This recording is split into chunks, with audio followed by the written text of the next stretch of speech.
Hello and welcome to the shop. Today I'm going to be turning a really beautiful blank for you that I got from Travis Brewer. Now Travis is the owner of Against the Grain and he hand makes each of these blanks. The yellow is fly fishing line and he's got a hook in there as well. And the top and bottom of the blank is deer antler. So this is a perfect blank for any sportsman in your life. This is incredible. I wanted to mate this to a bolt action pin kit. It comes with a 3/8 inch tube. And I unfortunately did not have one in the shop. Well, my good buddy, Bennie Watkins, heard that and he sent me a gunmetal bolt action 3/8 inch kit. Bennie and Julee Watkins own Woodpecker's Landing, and I get a lot of wood from them. As a matter of fact, I have some additional blanks in the shop that I'll be turning soon from Bennie and Julee. And I'm going to go ahead and put a link to their channel in the comments below because I want you to check them out and see what they have. Today I'll be turning this blank between centers, and I'm going to be using a nice set of turn between center bushings that were sent to me by Tim Geist. You can see they have a 60-degree cone milled in them, so they fit very nicely on the dead center in your headstock or the live center in your tailstock. They've got a nice long shaft on them, so you're going to get a lot of support. These darn near run the full length of the blank.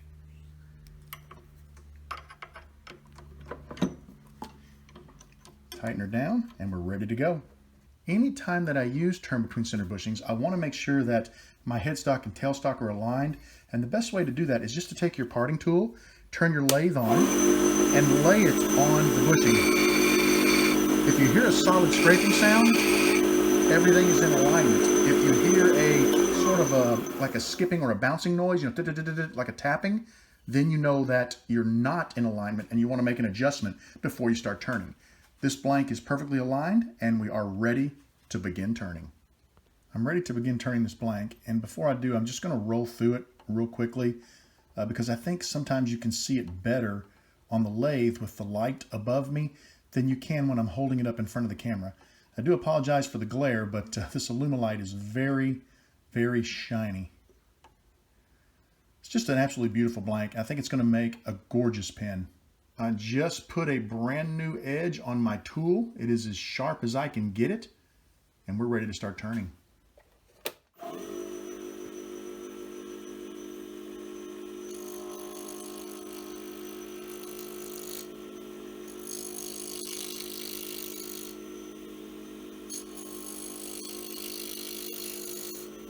I want to pause for a moment because I want to talk just a little bit about safety. I have this dust collector back here that is hooked up to a shop vac. Now, this really does not collect much in the way of large chips or ribbons, but where it really comes in handy is when you're sanding a blank, it will pull any dust, if you're dry sanding, any dust away so you're not going to be breathing it. That's a bonus. Using that dust collector with a shop vac, it gets rather noisy in the shop, so I like to use a set of headphones to cancel out that noise. Now, earplugs would work just as well, and if you're going to be turning for a long period of time, are going to be a lot easier on your neck because these got a little bit of weight to them. Another standard piece of equipment that I will never turn without is my face mask. Now, this is not a very heavy-duty face mask. This is a pretty light-duty one. This is probably a $20 face mask. If you're turning bowls, platters, or larger pieces of wood, you're going to want to get a better one than this. But turning pins, if a piece of resin or a piece of wood came off that pin, this is going to be more than enough to protect me from getting hit in the face. And it's got that nice sort of bubble effect to it, so I can wear my standard prescription glasses under it and I can see very well exactly what I'm doing. The reason why I really decided to stop and talk about safety with this particular pin is it does have deer antler on both ends. Anytime you're turning deer antler, do not turn it without wearing some type of a respirator. This will keep the antler dust from getting into your lungs. Very nasty stuff. You don't want that to happen because it doesn't want to leave your lungs, and it can contain bacteria that can cause an infection. So please, if you're going to turn antler, even a tiny piece like that, toss the mask on. On a normal day, this is my safety gear. Today, I'm adding this piece.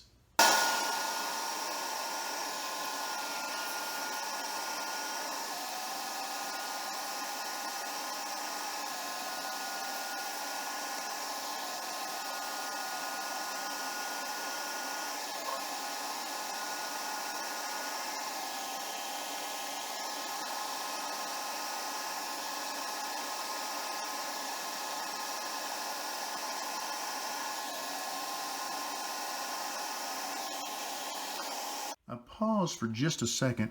Earlier I said that I thought this was Alumilite. I think it might be a polyester resin. It doesn't turn like Alumilite. It actually turns very nicely. You can see it kind of gathering up on the end of the tool. I don't have all the ribbons that I normally get with Alumilite, which is very nice. But when you have a material like this where you've got different hardnesses, I've got the resin and then I've got the bone, which are two different materials, you want to take extremely light cuts, because if you go with this pushing in on this bone to really cut hard and make a hard cut, when you hit the resin, you're going to divot in, and you're going to find that there's a little indention right there. And when you get back here, the same thing, you're going to dig in and then you're going to pop out for the bone. So you want to take extremely light cuts with a very sharp tool. And you want to, when you get to this point here, you're coming across here, and you get to this point, you want to like loosen up on the tool just a little bit to where you can sort of feel that transition. Otherwise, you are going to dig in, and then you're going to get a blank that you just cannot get a nice smooth finish on.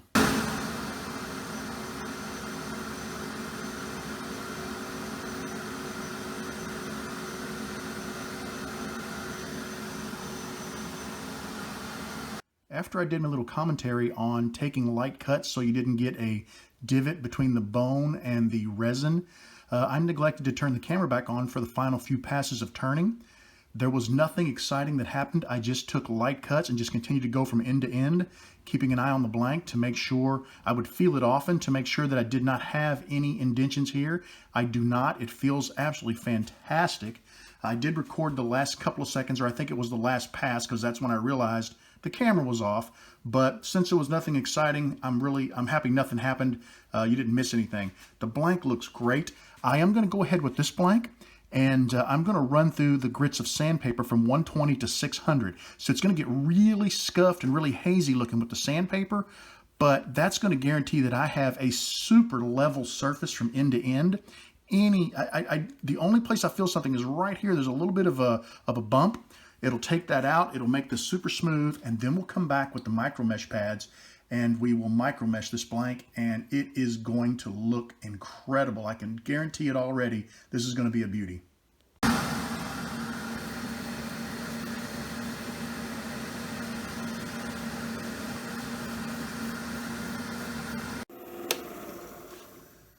I started out with the 120 sandpaper, and I don't know if you can see it or not, but notice how it's really scratched here, and it's kind of a light color there, almost shiny.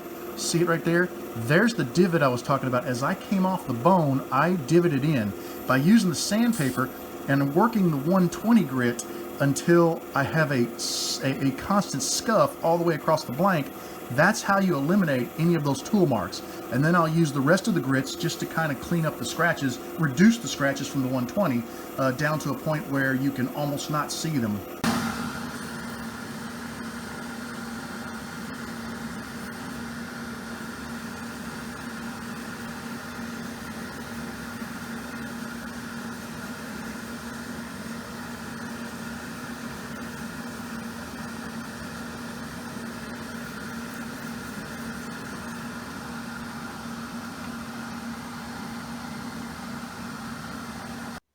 Just finished sanding with the 600 grit paper, and you can see the blank is still hazy, but you don't see any deep grooves. So it's nice and smooth. It is ready for the micromesh, and we're going to get a gorgeous finish with the micromesh. I am ready to micromesh the blank, and I'll be using the micromesh pads wet. I just dipped them into a little container of water. I could have wet sanded it with the sandpaper. I elected not to. I did have my dust collector going and my face mask on the entire time because of the antler. Notice the haziness where the scratches are keeping you from seeing the hook. I want you to pay attention to that, because when I'm done with this first micromesh pad, I want to show you the improvement that just one pad makes. Running at about 1100 RPMs. Let me tighten that up a little bit. Running at about 1100 RPMs. I had to tighten things up. I normally keep the bushings. I don't tighten them any tighter than I have to. Notice the slurry I'm building off of this blank. I'm going to go ahead and dip it and clean it off. And actually, I'm going to flip the pad over, and we're going to give it one more good. I'm not putting a ton of pressure, just a little pressure from below, letting it build that nice slurry. That's what you want to see. That's what's taking all of the scratches, the top layer of the scratches off the blank. I'm going to take a paper towel, just give it one quick wipe, return the lathe off, and take a look at how well you can see that hook now. That's just pad 1. We have 8 more pads to go through that are going to reduce the scratches farther and farther to where the human eye will probably not even be able to detect them. I will turn the lathe off for the time being. We'll finish out the other pads. I'll come back and show you this right before we put some wax on it. I just finished running through the micromesh pads, and I want you to look at the finish on that blank. It's incredible. I love it. It looks so beautiful. This is going to look insane when it's mounted in the kit. Still running at about 1150 RPMs. I'm going to apply some Renaissance wax to the blank. And you've seen me do this many times. I just apply it with the finger. By using a finger, you're not going to put any scratches in the blank. And you'll know when the wax is ready to be removed because as it starts to dry, you'll kind of feel the blank pull on your finger just a little bit. You know, you'll feel that friction. Because it's like a lubricant as you're putting it on, you don't feel really any heat from the blank moving, even though it's moving at 1150 RPMs. You just will feel that, like right there, I'm starting to feel it kind of tug on my skin of my finger just a little bit. And this end as well. I think that's because of the bone. It's probably drying a little quicker there than it is. Like right here, it's starting to feel it on the resin. And I'm just working this section here until I start to feel, there we go. Now it's starting to pull just a little bit.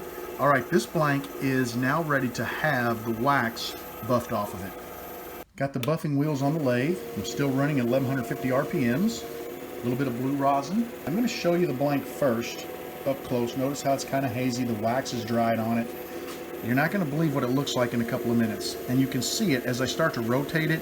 You'll see it start to kind of shine up a little bit. See how it starts to get shiny on the top there? Look at that.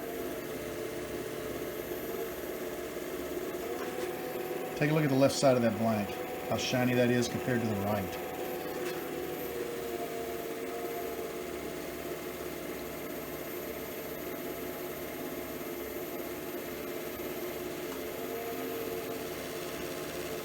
I'm going to rotate it around a few times, and then I always like to flip it over and polish it from the opposite direction.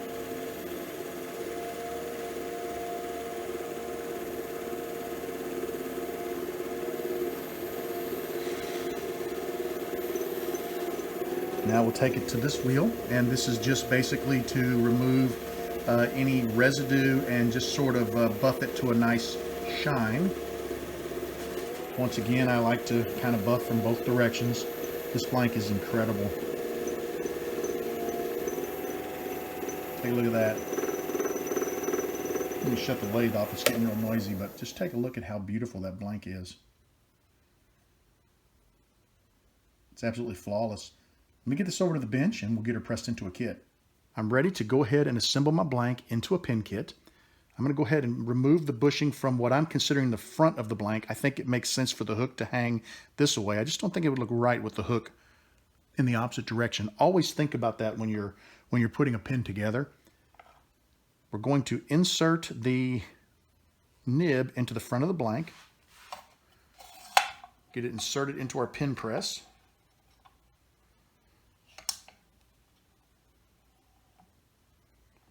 And we'll slowly press it into place. I'm going to go ahead and move one more of those little spacers up just to make sure I get a tight press. And we'll show you what it looks like. Take a look at that. Is that not gorgeous? We have a beautiful transition. I can't feel anything between the nib and the blank. That's just absolutely gorgeous. You'll notice I left the bushing on the back end of the blank. What I have found is generally in the front part, or what I'm going to call the front part of the press, there's a little indention that you can stick the nib of your pin into, and it's made out of like a UHMW, so it doesn't damage the pin. The back half of the press has a nice little aluminum ram. Now I did put a little rubber pad on mine to kind of protect it, but when you're pressing a pin, if you're pressing nice and straight, there's no issue. But if you get off at a little bit of an angle like this, on a soft blank, even on a resin blank, you can put a little dent in the corner of your pin and you can ruin a blank that you just spent a great deal of time preparing, turning, polishing, and you can ruin it in a matter of seconds. by putting the bushing or by leaving the bushing on the back of the blank, you're pressing against the bushing. If you go in at a little bit of an angle, you still are going to have a nice shoulder pressing against your blank that's going to protect your blank from damage. So I strongly recommend using your bushings to press. Let's go ahead and put the cap section into our pin. I'm going to get a hold of there we go. My spring was rolling away from me there. And what I want to do is, when this pin lays on a desk, it's probably going to lay like this. So we want to adjust our pin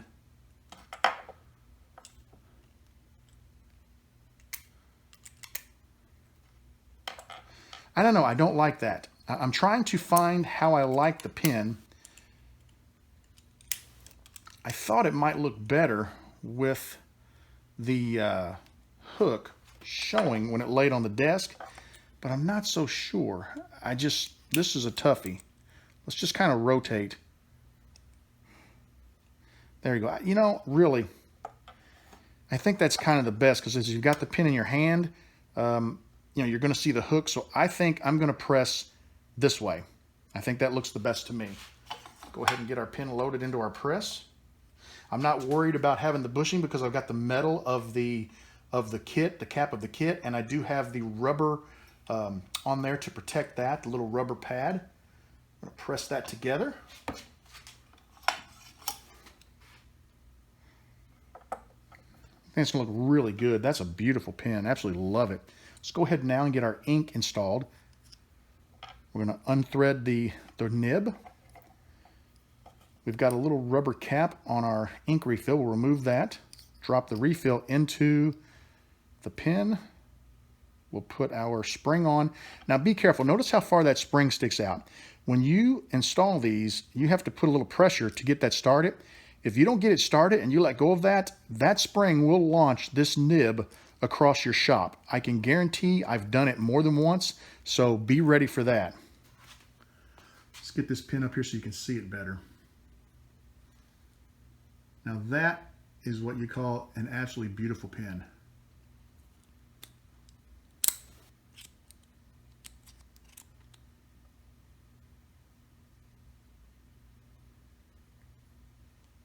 I really hope you enjoyed hanging out with me while I turned this pin.